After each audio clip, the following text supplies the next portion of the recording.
But we're basically saying, but bro, you got shitty SEO. If the attack is more complicated, like it's using residuals and proxies, then you then need to apply more filters. Being able to create author entities, whether it's a real person or maybe not so real of a person, being able to show that this person is, Google recognizes this person. There's ways of manipulating that as well, right? Try to block all in server side is the best. If you're getting some shady stuff, you don't want everyone to see it. You need to cloak in that with different methods, encrypting, cloaking only for Google bots or specific Google bots. And you say, wow, you paid for links and you delete that? Yes. Many users report something like that. It's not real. You will get banned from rich snippets. If it's your asset, then no. But if you're using someone else's asset, i.e. a parasite, no pun intended, breadcrumbs, which don't lead to the cookie, is just great when they're working in these, a little bit more darker places. It's their job to kind of hide what they're doing, right? Like if you're looking at using canonicals to pass link juice, that's not it. When Google sees what you're doing, they stop the party. You got to be there quick. CTR manipulation is working well. You are fucking Google and Google will fuck you. Wondering which domains are winning right now? Now you don't have to wonder, nor do the work to find out. We research, test, and identify the trends for you before they peak. New release every week. Limited inventory. Subscribe to Odys Trends now. Hello, everyone. Welcome back to Odys Podcast. My name is Aneta Samkov, and I'm very excited for our today's guests, who are Josh Steinlechner and Miguel Almela from Interamplify. Thank you so much for coming today. Thank you for having us. You work with a lot of clients from tough niches like igaming, crypto. How did you acquire skills needed for that job? Great question. I feel like I don't want to do a sales pitch or something, but 6 years ago, we basically started off as an SEO agency, right? But I would say we're very different than a traditional SEO agency. Yeah. And we have a specific laboratory that constantly is looking for new ways to rank, right? Like, okay, new update, what happened? How can we manipulate that? Or how can we, kind of give that effect, et cetera, et cetera. And seeing as I would say, iGaming is one of the most difficult niches within SEO. It just naturally attracted those type of clients because I think when you're the best at what you do, not trying to be don't want to say that we think we're the best. We are the best. But then naturally you're working in the hardest SERPs. Yeah. Which is iGaming majority, right? Yeah, exactly. So let's talk Black Hat. What is, in your opinion, one obsolete Black Hat tactic in 2025? For example, blasting links, using links like crazy, put links, tons of links to the page, and then it ranks. In the past, that's worked very well, but actually Google have methods to detect that, and it's not working. But happy days when you could just burst links. Yeah. That's gone. Right? You have to be able to maintain a steady link velocity, right? Like if you just burst links and then you can't follow up, you're gonna tank. Yeah. Okay. So what about a reliable your favorite go-to old school strategies? In terms of SEO or Black Hat? Yeah. It's three, right? It feels weird seeing as everyone is talking about redirects, Yeah. but redirects work, right? Like, Yeah, redirect is still working. Many people think, no, redirect not working anymore. No, the game is still the same, but only change some rules.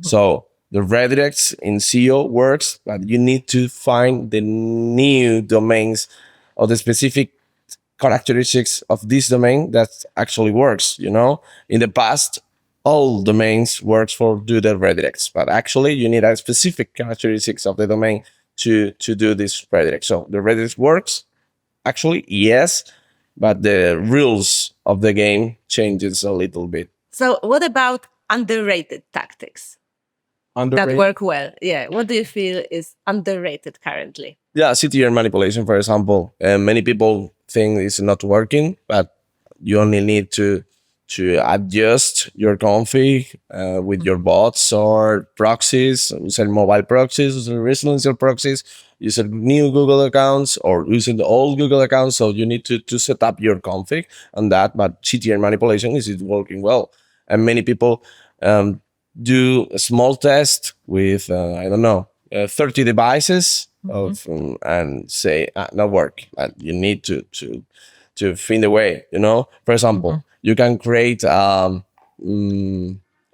don't know exactly the name in English, but imagine you buy 200 mobiles and you put 200 mobiles on the wall, connected to a piece computer, and you manipulate all the Androids to enter on a website and interact with that. So if you do that with the Wi-Fi connection of the same building, you're fucked, But if you use different SIM cards with different carriers, and you use different Google accounts in each mobile, and yeah, that works, for example. So you can't have the same IP address, right? Yeah.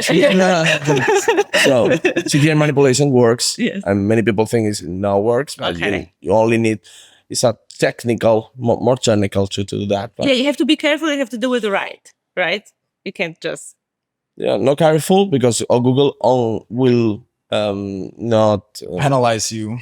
Google not penalize. No. Only don't care about your traffic. It's like, okay, yeah. You have to make the traffic look as organic as possible, right? Like also when it comes to, search variations in the CTR manipulation, daily visits. I mean, making it look as organic as possible is what's important in regards to CTR manipulation. Okay. You can also take it a step farther, right? Like, and look at engagement. How are the users engaging? Are they all engaging in the same way? Is there a huge bounce rate, right? Like, you take it a step further and not maybe just buy the first CTR manipulation tool that is ranking on Google, right? Like, and think about it like, do the due diligence. There you go. Right? Yes. So let's go over all the crazy black hat tactics in detail. Let's start with in detail, in as much detail as we can, I guess, as we want to. So we start with link manipulation, and like link injection is a bold move. Like, does it still work in 2025? Yeah, for sure, it's working. Many people is using that like a super black hat technique. Is like hacking links, for example. And the logic behind use that is Google love the links that you put in a page that have traffic. So the people hack websites that have traffic and put a link for you for a page. That works, but you can do that legit too. For example, you can buy a banner into a newspaper, and you can negotiate with the newspaper like, hey, what's the cost of put a banner here about my brand, blah, blah. And that page have traffic. For example, bio links in niche edits is like you find a page into a blog that have traffic, and you negotiate with the blog page like, can I add a link specifically in this word, like niche edits? So you can have the same effect like hack links with legits, but you need to work more than the hackers, and pay more. Yeah, for sure.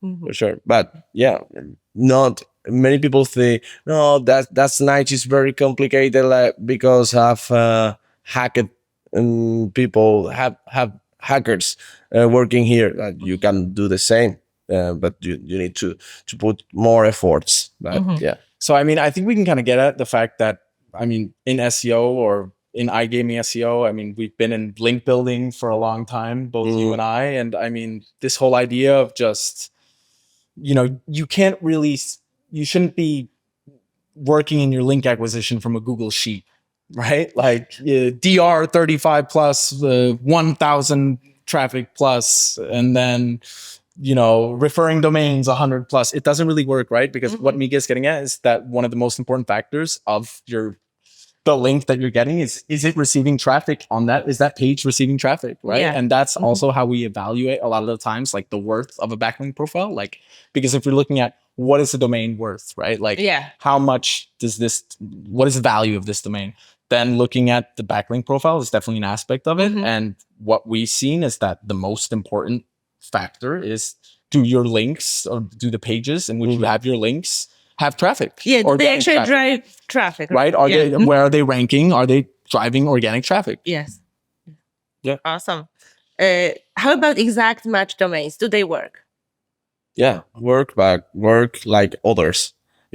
Is Google having a specific patent talking about that? Like Google apply a small penalization to the exact match domains to put at the same level to the others. Imagine you have a competition with Usain Bolt, and you can race with Usain Bolt. But if Google is the judge of this race, then you can start first, and Usain Bolt will apply like a sandbox to acquire your to start the race. So Google apply a specific penalization to a self-match domain to put at the same level to the others. Okay. In the past, a self-match domain have a most powerful than the others, like actually having the same level because Google apply that penalization. Okay. But works like others. Yes. So it doesn't have the crazy power that it used to have. Yeah, exactly. It changed. Yeah, I would say so. Yeah, definitely. So redirect cloaking, it hides affiliate links in iGaming. How do you execute it without tanking rankings? For me, it's not really good to try to avoid the Google crawling to hide the links. Many people use JavaScript scripts to hide the links with an on-click and something like that. Google knows that. And if you put barriers for the Google crawling to know exactly what's your business, for example, in the case of affiliates, Google knows you are an affiliate, and Google knows you will point to another casinos. So why you put barriers to Google's crawling? If you put barriers, then you are fucking Google, and Google will fuck you. For lack of excuse our French, but we need business. Yes, exactly. We don't beat around the bush. Yes, you're straightforward. There you go. Put it clearly. Exactly. So don't do it. Just don't do it. For me, no. Put clear links, and if you need to do that, cause I don't know, like compliance, then if you have to. But if you don't need to do that for compliance, then don't do that. Okay. But for example, like good techniques is put like a pop-up, open a pop-up, then in this pop-up, make a redirect in 5 seconds to the affiliate page. That helps to not to send all the link juice to the casino or the brand, but don't use a JavaScript, and don't use a strange redirect like 307 or something like that. But put to normal. Google knows the business. Google is not a kid, Cool. So what about toxic links? How do competitors use them? Can use them against you in iGaming? Like we've been seeing it a lot recently, right? You're messing with someone's link velocity, but not only that, you're putting anchors, for example, like that are maybe seen for Google as, oh no, stop, like child porn, or something that's really negative in the eyes of Google. And in that case, that's how we've been seeing it's doing. I mean, at the end of the day, right, you got to work with the disavow, right? We were talking about it earlier, right? It's important to always be on top and see what links are indexing for your site, right? Like, but at the end, so That's extremely important. Difficult to fight. You have to just be on it, right? Like you got to be there quickly. You can take preventive action. Like if you see that, for example, your competitor is getting also hit with negative, SEO links, you can try to block the pages or the sites, right? The sites in which they're receiving their links from, like prior in the disavow. Some other tactics that you're thinking of? Yeah, for example, Google have a new patent, or it's not maybe new, many years ago, but have a patent to detect if an anchor text put in a page don't match with the destination page. For example, you have on a page of casinos, affiliates for Malaysia, and you receive anchor text about porn. Like Google knows that toxic links or that is a SEO negative technique. So if the anchor don't match with the destination page, then Google block that.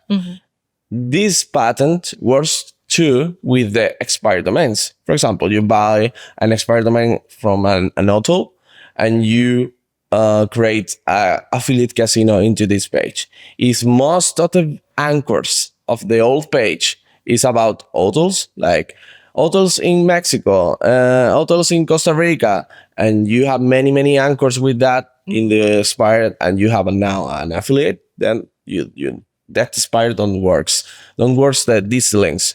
That's the reason because the most valued expired domains actually is expired that have anchors branded. Because for Google, it's complicated to know exactly if don't match with the new content. Because I can say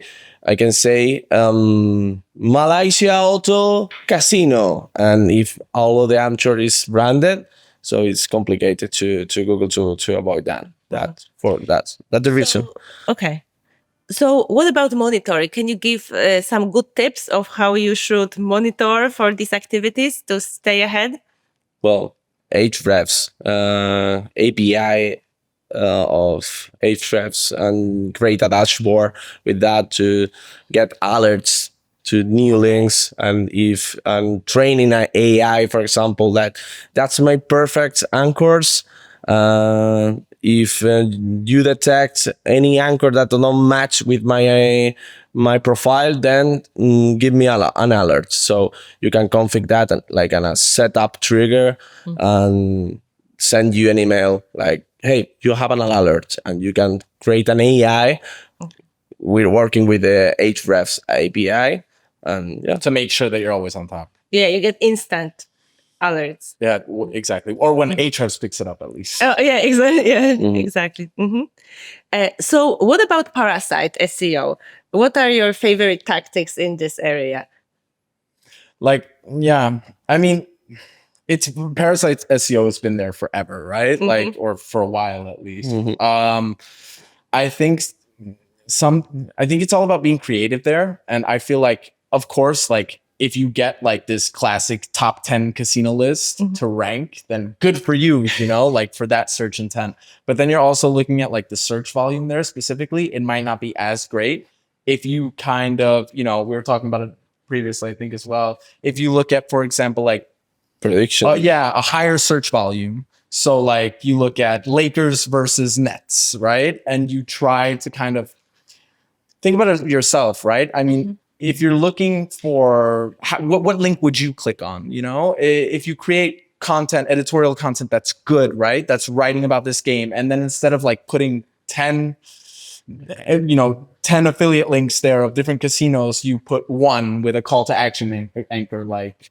see odds here, or, and you might have a way lower CTR, right? But this search volume is so much higher. So, I mean, it's really about being creative, right? And also the thing is, like, I think a lot of the time when it comes to parasites, like if you look at like how the Times of Outlook India, you gotta be there quick. You can't, I mean, if there's already a page that someone, they've already sold 50 articles about casino non-GameStop, then maybe try to look for a better parasite, or it might not be worth it. Obviously, you can kind of throw things on the wall and see what sticks. Okay. But at the same time, I think it's all about being creative, right? So trying to find maybe a partnership, a collaboration, right? Exclusivity deals. If you look at like the majority of iGaming companies or a lot of big affiliate companies, they're looking at exclusive deals with the host, right? And by basically by doing that and creating that collaboration, you kind of make sure that they're not selling parasites to anyone else. So can you now tell us a little bit about the Google Docs SEO and Looker Studio SEO? Yeah, I mean, it was a it's a tactic that previously has been working, right? Like a super black hat tactic in regards to the fact that what they've been doing is basically they've been putting content on a Google Doc sheet or putting content on, a Looker Studios dashboard and then sending traffic to it so that it indexes and then building links to it, right? Yeah. It worked for a while, and I mean, it was great when it worked. For those who were doing it, we personally haven't. I mean, obviously we know the SERP, so we see it. But Google eventually, obviously they see if there's content ranking receiving an extreme amount of traffic on their subdomain. It basically works because when Google releases a subdomain, what happens there is that obviously it's getting a lot of authority. Yes. It's Google and it's a subdomain of Google, but thereafter, when Google sees what you're doing, they stop the party. Definitely. I know. I think it's a cheaper strategy to try to catch super long tails keywords, but actually it's not working with keywords that have competitors. Like it's a cheaper strategy for smaller players into the SERPs. Like for example, Lakers versus Chicago. So this keyword is impossible to rank with Google Docs, actually. But Lakers versus Chicago watched in free streaming Friday iPad and blah blah blah. Super long-term keyword that Google. Nobody of your competitors have this keyword in the H1 on meta title because have only a volume of 20 people or 30 people. Then works the Google Docs, but I mean, for good traffic, no. I mean, it was working a while for good traffic. Yeah, in the past. Yeah, in the past, it was, but as we said, Google stopped the party. I think, as Miguel was saying, right, if the specific search intent is real, if the search intent is really specific, then sure, but the search volume is always low. Yeah. Okay.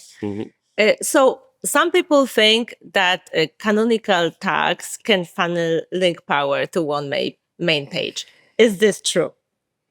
No. The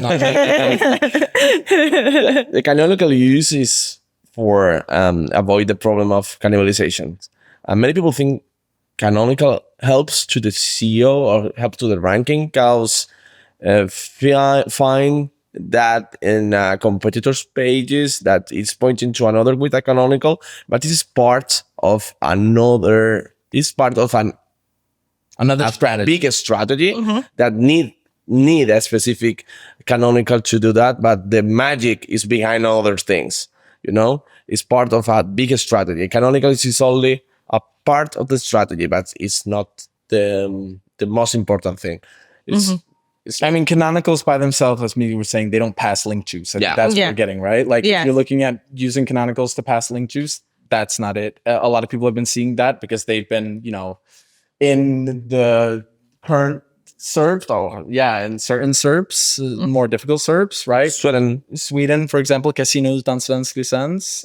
There's been a player that's shows that, or that's what people are deciphering from their tactics. But at the end of the day, it's also their job to kind of, when they're working in these, a little bit more darker places, it's their job to kind of hide what they're doing, right? I mean, otherwise everyone would do it. So kind of, leaving no pun intended, breadcrumbs which don't lead to the cookie is just great for, keeping their secret or keeping their know-how, right? And do fake rich snippets work? And is it worth, and if so, when to use that? For get rich snippet, you need a good domain, and use a good domain to fake the rich snippet. You have probabilities to get banned of rich snippet. Google has specific bans for that. If you get banned from a rich snippet, maybe you will get affected on the SEO. So yeah, for me, it's not profitable to use a good domain. It really depends, right? Because if it's your asset, then no. But if you're using someone else's asset, i.e. a Parasite, then, whatever deal you have with them, or whatever they don't know about, it's a different story, right? Yeah. But at the end of the day, eventually, it's not gonna help you in the long term if it's your own asset. So I would definitely avoid doing, on your own assets. And I mean, it depends, right? You don't want to mess up your partnership with a media partner, right? So I would not recommend doing it at all, actually. Okay. Yeah, and Google have a specific button on the SERPs to report this result is not matching with the reality or something like that. It's the text on the button. Like the user can't report you. And in my experience, many users report something like that. Like it's like it's not real. You will get banned from rich snippets. So yeah, you can use, for example, a Parasite like Spotify or other Parasite like it's like if you don't have a deal, like for example a newspaper, like you just said, like Spotify have a specific rich snippet for podcasts, and you can try to do that with podcasts, for example. But yeah, with your domain, no. Okay. So another common challenge in igaming is negative link velocity. How can you protect against that? Can you? I mean, it really depends in which regard we're talking about negative link velocity. Like if we're talking about getting attacks of links, that's one thing, right? Like, then we're going back to the whole making sure that you know monitoring. Exactly, right? But then if we're talking about the fact that you're trying some other tactic like bursting links, right? I mean, you're also to an extent, right? I mean, despite the fact that digital PR, right, you can't really control the link velocity if digital to an extent, right? You can, how many campaigns do you send out, et cetera, but you don't want to like spend 50K on links 1 month and then the next month it's like no budget. That isn't good for business. And so make sure that when that you're monitoring your link velocity as well, and that you're not going too hard, because then you have to continue that hard and you have to continue that hard indefinitely to an extent, right? Like, I mean, obviously, as we were saying, your link velocity is going to be, if people are attacking you with negative links, it's going to be a little bit more difficult, right? Yeah. But otherwise, if it's something that you yourself are controlling, then I would refrain from spending 50K on links 1 month and then 0 on links the next month, or sending 10 digital PR campaigns 1 month and then 0 the next month, right? It's all about just even out. Sustainable link acquisition. Whatever that means. Sustainable link acquisition, and making sure that you're monitoring your link velocity and that you're following it, right? Like the same thing, I don't know how many times, talking about another fact, like you see that people are going way too aggressive on the anchoring, like the exact match, right? And then at the end of the day, there comes like a spam update or, something happens, and then they eventually, drop because of the fact that they've been pushing exact match anchors for, some time. And it's all about making sure that everything is looking as organic as possible, right? Especially when you're manipulating it. I mean, at the end of the day, buying links is black hat SEO. Although people don't see it that way, right? Like eventually, or whatever you do that Google says you can't do is black hat SEO. But there are different shades of what people consider black hat. Gray. Different shades of gray, exactly. Yeah, no, there I would say that The it's lead velocity, for example, in the case of for trending markets, like for example, clients that need to rank in Black Friday. That you have events. events like Cheltenham, for example. A client that wants to rank in Cheltenham, we prepare a link building strategy specific for Cheltenham with many, many, many links in short terms. And when Cheltenham pass, we delete the links. And you say, wow, you paid for links and you delete that? Yes, because that links, the mission of that links is ranked for Cheltenham. And no more Cheltenham until the next year. So you delete that, don't affect your link velocity, and you lose the money. No, you get the money with the revenue of Cheltenham, but you don't have effects in your link velocity. So That's a great point. I feel like a lot of people overdo it with these recurring holidays, right? There is a holiday like Black Friday, everybody's getting links and then they stop, right? yeah, that's So the key to delete. yeah. Many e-commerce create links during Black Friday, Yeah. like in newspapers and something like that, but maintain the links, and this affects to the link velocity because for Google don't understand why you have links previous month of Black Friday and don't have links in the rest of the year. So my main recommendation is, you need to create links to rank for Black Friday, but when Black Friday ends, delete the links. Okay. Contact again with the newspaper and please delete that article, delete that, and your link velocity don't affect, and you will need to get the same budget for the next year to put the same campaign. But that's the way. The job is done, right? Yeah, Black that's a Friday great is point. over. So The job is done. So yeah, I think you explained it pretty well there. Yeah, that's a great point. thank you. So what is like the craziest black hat tactic you've seen succeed short term, but why did it crash in the end? I think we were talking link bursts. I mean, Other things. Okay. For example, buying expired domains with as super different semantic of your page, and you can you put a redirect for your page, and you get all the link juice of that. It's not working anymore. For example, you buy a domain from an auto and you have an affiliate link page. You can, in the past, you put a redirect to this, and Google move all of the power of the old expired. It's not working anymore. Okay. Yeah. So how do you mask black hat moves with tech SEO? Well, you need to cloaking your page much as possible. If your tactic is in on page, like and it's into the source code, then you need to cloak in that with different methods like encrypting or cloaking only for Google bot or specific Google bots, specific countries, only for data center from USA, try to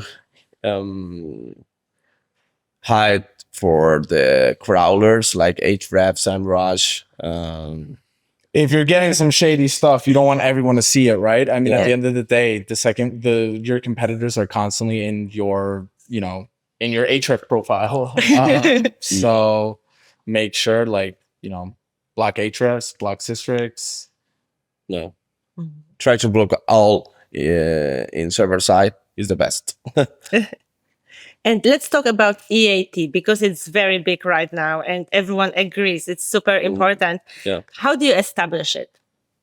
Well, it depends of the page. How we works with brands, how we works with persons, how we work with blogs. I mean, it's pretty different, right? I mean, if you look at it's obviously a little bit easier for an affiliate in regards to a person, right? For a brand, it's a little bit more difficult.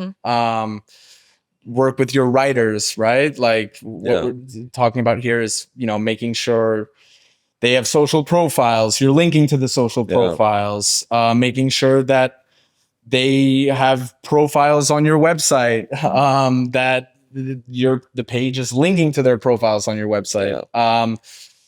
For a brand, it's more complicated. For example, Google, to detect if a brand have a good authority or have an identity, need to have employers into LinkedIn. So if you had a casino, it's not normal. If you find a casino brand into LinkedIn and only have 2 employers, it's like, what the Two fuck? employees, yeah. Yeah. So you need 200 employers to that. And with an affiliate, you don't need specific pages into LinkedIn or something like that. So for brands, it's more complicated to work with EAT. But for affiliates or blogs, it's more easy. I mean, there's ways of manipulating that as well, right? I mean, we were talking about the other day. You can do work on your social profiles. Get engagement up there. You can do a free giveaway. For example, you get comments, get engagement. It's definitely the way to go. I mean, we've been working a lot. Obviously, EAT is more important right now because Google is putting more force behind it due to the fact that they're trying to combat AI content, right? People are just shooting up AI content. So what we've done is we've been focusing on author entities and being able to create author entities. So whether it's a real person or maybe not so real of a person, being able to show that this person is, Google recognizes this person as a person, as an entity, right? Yeah. Just the same way it does a business or and make sure that, the social profiles are profiles and specific topics into your page. For example, in a brand, if you are a brand, you need to talk about your office. You need to put your phone, emails, legal pages. That's specific things that Google check very quickly in a schema. Is the most easy thing for Google to get that. That's important because the schema need to be optimized with all your legal pages, emails, phone, social profiles, and all the topics. Trustpilot, Google reviews. So that's the reason, because you need to put the specific topics that Google check very quickly in your pages. So talk about your office, talk about your employers, put a contact form, but not using only a contact form, put an email, put all Google check very quickly. That it's not only profiles, it's more complicated than that, but it's easy to check because Google have a specific documentation public about talking about that. So it's easy checking Google about the EAT, and Google say you specific steps to do that for your page. Yeah. I mean, and then you can look at how can we create that sensation without that sensation really being there. If so, you can reach out to us and book a meeting. But so you can fake EAT. Yeah, for sure. You can fake everyone. Yeah, anything can be faked, right? How do you manipulate it? That's know-how, right? Like I would tell you there. I mean, specifically, we're talking about what we're able to. We were just talking about it, that we're able to create author entities. Yeah. That's one thing. Be able to create the engagement time. Be able to create reviews, etc. Or, for example, agreements with Wikipedia writers, and you put in a Olympic Games pages source of Wikipedia page of Olympic Games, put a link for your page. I was scared he was going to say like some company that we work with there. I was like, NDAs we can cut it. No need to cut it. We did it. So definitely, we're working on building the profiles of the people and the brand, and not only the site, right? Got it. Yeah. So engagement metrics are another important signal, right? How can you With manipulate them safely as a brand? with gigabyte ways, I think it's the most easy to manipulate. Like you have social profiles, but you don't have users talking with you in your social profiles, and you put a giveaway in Instagram. That's what we're just Yeah, and you will get many comments. But it's not put a giveaway every month. It's like blink velocity, you know.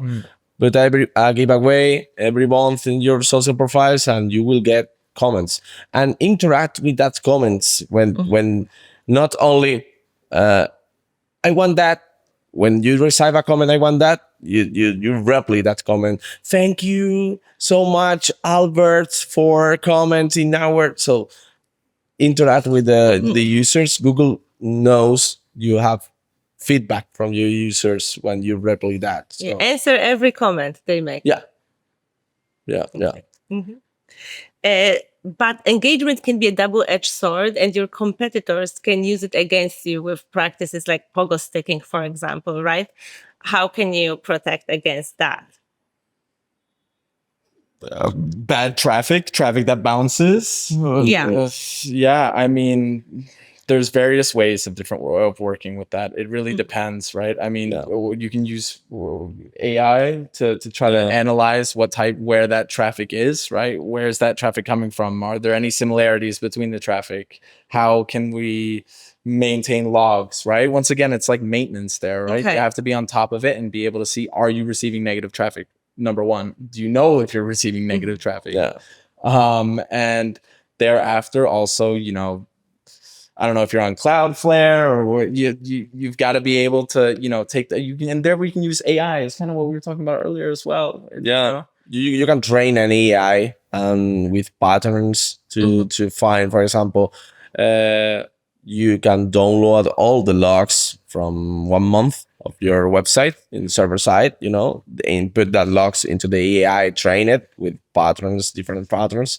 And okay, I want to apply a filter of visits in less of 1 second, and you get all the IPs of these users, and you find a pattern like, oh, that user is using this specific data center, like Cloud Warsaw Ltd. So you block that data center.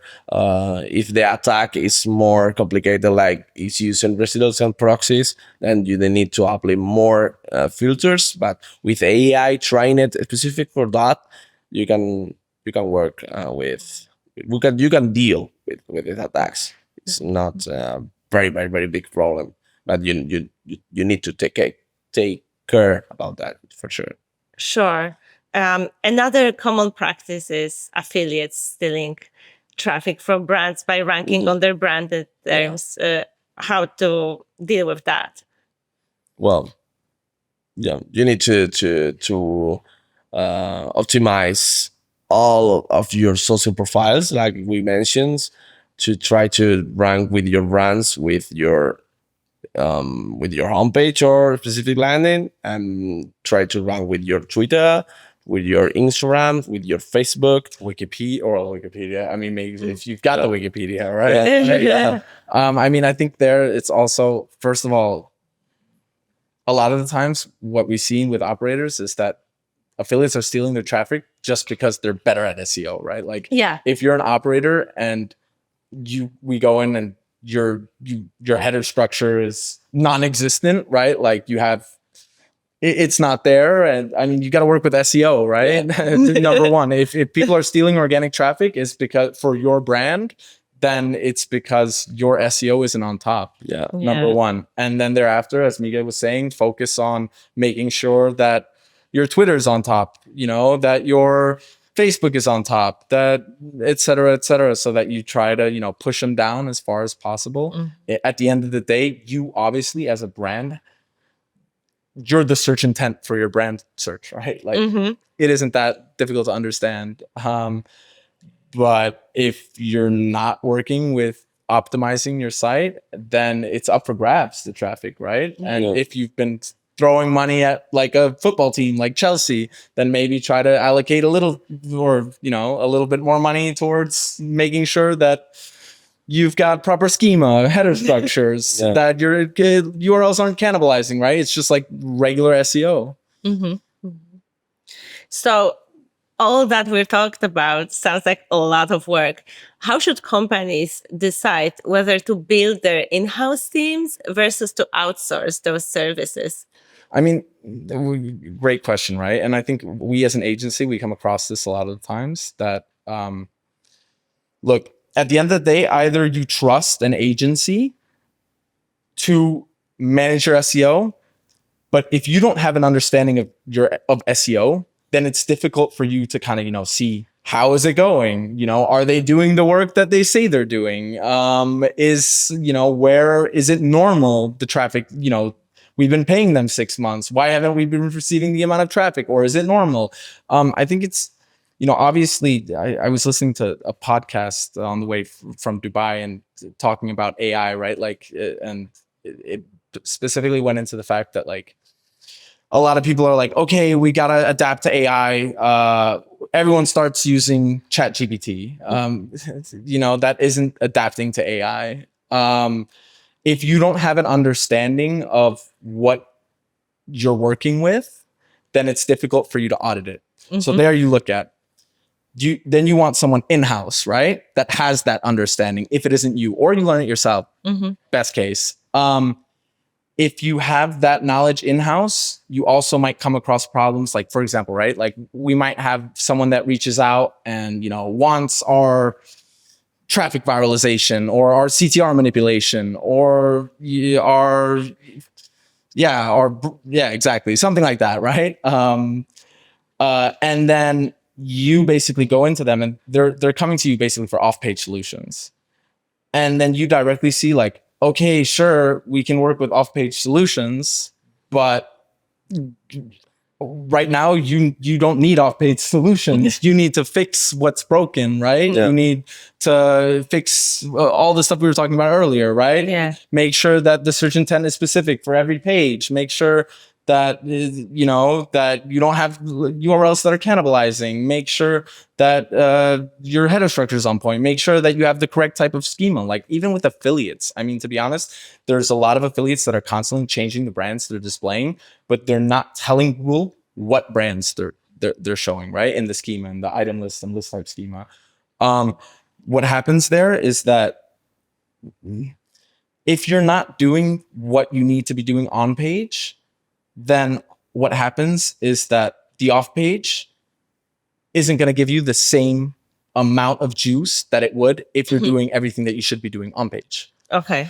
So what happens there, right? Back to the original question, because you guys are probably thinking I'm way over here. But what I'm getting at is that all of a sudden, a head of SEO has come to us asking for us for off-page solutions. But we're basically saying, but bro, you got shitty SEO, but that's this person's job, right? Yes. So you got to kind of tread lightly. And there you have, then it becomes all of a sudden that the head of SEO goes from someone that wanted to take that initial meeting with you to a gatekeeper. Yeah. So I think the easiest approach always is to have an understanding of it yourself as a business owner. And then see what's, most efficient for you. If you're talking about huge corporations, then obviously, put an in-house SEO team that you can supplement with, external agencies or providers of different, whatever you need, right? But if you're a smaller company, get an understanding of it yourself or hire one SEO that you trust, so that you're able to, audit what the agency is doing as well. Because if you have an agency that's just showing you PowerPoints, but nothing is happening or not really doing anything, and you're just okay. Difficult, right? Yeah. I think it's similar to the case of companies that have legal problems. You contact with a big company of lawyers to help you. You only have a person in-house that knows about laws, and this is a person that have in contact with the big lawyers company. The law firm, Law firm. So I think it's good for a company have a specific CEO in-house to talk about things with the agency, in this case with us, but I think it's that's most profitable that create a team of CEO into your company. Like for example, for Marriott Hotel, create that big CEO team for the hotels. I think it's not profitable. The business of Marriott is focusing in other thing. So put your focus in your business. Contract a people in house that knows about SEO and put that person in contact with different agencies. Okay. But have that understanding yourself at the end of the day. If it's you that's contracting that service, then have that understanding. Obviously, you need to audit the work that the people that are working for you are doing, and you need to be able to audit your suppliers in what they're delivering for you. Sure. So have that understanding, and then doesn't really matter, right? Either you get someone in-house or you have that understanding yourself and you just outsource. As long as someone within the company has the understanding so you don't get tricked. This is great. So we have time for one last question. And I wanted to ask you, how do you imagine the future of organic traffic?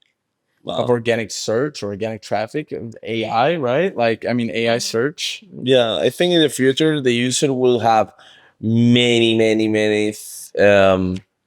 source to search about the query. You know, like you want to know the best restaurant of Saigon, you can search to Google, so JetGPT, for Gemini, many for City. So you in the future of traffic, organic, you will need to be optimized for all the sources, for ChatGPT, for Google, for Gemini, because the users in the past only use Google or all the others search engines, but actually you will have in the future many others things. Like for example, City will be trained for OpenAI, so many users will use in the future City for many searches. You know, City, what's the best casino for UK?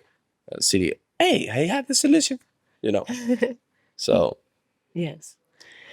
Awesome. Thank you so much, guys. That was an amazing discussion. You shared so much. And if you enjoyed this as much as I did, please follow Miguel and Josh on LinkedIn. Subscribe to our Odys podcast on YouTube for more knowledge-packed episodes like that. Thank you so much for coming. Thank you for having us. Yeah, you can also reach out to us on www.interamplify.com. Yeah. I believe www. But reach out to us there, or you can reach out to us via any of our social profiles. And I mean, there are certain aspects that, you know, we can discuss more in private, and then other aspects in which we don't discuss, right? Because we don't do it. So it's important there that, just reach out. Yes, exactly. And subscribe. Yeah, exactly. Like Awesome. and subscribe. Like and subscribe.